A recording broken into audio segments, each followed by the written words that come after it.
ప్రజాకోర్టులో వైసీపీని శిక్షించే సమయం దగ్గర పడిందని తెలుగుదేశం పార్టీ అధినేత చంద్రబాబు అన్నారు. ఎన్నికలు వచ్చినప్పుడే జగన్ ప్రజల్లోకి వస్తారని విమర్శించారు. ఆయనకు అభ్యర్థులు కూడా దొరకడం లేదని ఎద్దేవా చేశారు. పీలేరులో నిర్వహించిన రా కదలిరా సభలో చంద్రబాబు హాట్ కామెంట్స్ చేశారు. ఎన్నికల కురుక్షేత్రంలో టీడీపీ జనసేన కూటమిదే విజయమన్నారు చంద్రబాబు.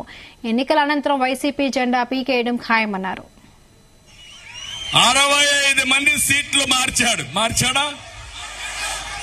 అందులో 29 మందికి సీట్లు ఎగ్గొట్టాడు. పర్వాలేదు. నేను అడుగుతున్నా, ఈ ఊర్లో చెత్త వేరే ఊరికి మారిస్తే అది బంగారం అయిపోతుందా తమ్ముళ్ళు అని మిమ్మల్ని అడుగుతున్నా. చెత్తే కదా అని మిమ్మల్ని అడుగుతున్నా.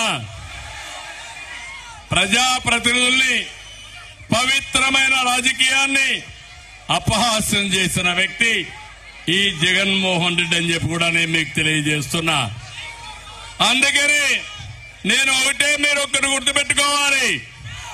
ఈ రాయలసీమ నుంచి మాట్లాడుతున్నా, పీలేరు గడ్డ నుంచి మాట్లాడుతున్నా.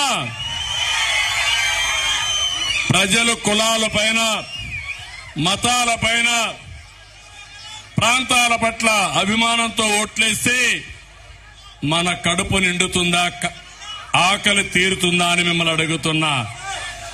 ఒక విషయం ఆలోచించండి. రాయలసీమలో రెడ్లున్నారు, రాయలసీమలో ముస్లింలున్నారు.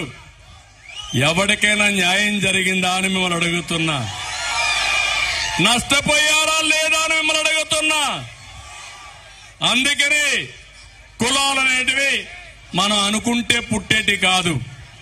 వారసత్వంగా మన పెద్దవాళ్లు పుట్టారు. మనం కూడా కొన్ని కులాల్లో పుడతా ఉంటాం. అయితే ఇక్కడ మీరు గుర్తుపెట్టుకోవాల్సింది, నేను ఒకటే హామీ ఇస్తున్నా.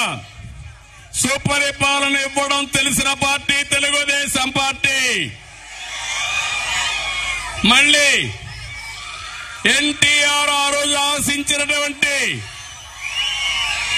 అభివృద్ధి సంక్షేమాన్ని ముందుకు తీసుకుపోయే పార్టీ తెలుగుదేశం పార్టీ. అందుకే ఒక వ్యక్తి చెడు వ్యక్తి అయితే, ఒక మానసికంగా సరిగా లేకపోతే ఎన్ని ఇబ్బందులు వస్తాయో 5 సంవత్సరాలుగా మీరు చూశారు. అందరి మీద కేసులు పెట్టారా లేదా అని మిమ్మల్ని అడుగుతున్నా. అందరం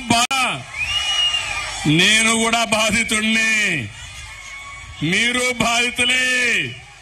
ఈ సైకో పాలనలో నష్టపోని వ్యక్తి, ఇబ్బంది పడని వ్యక్తి ఎవరైనా ఉన్నారా అని మిమ్మల్ని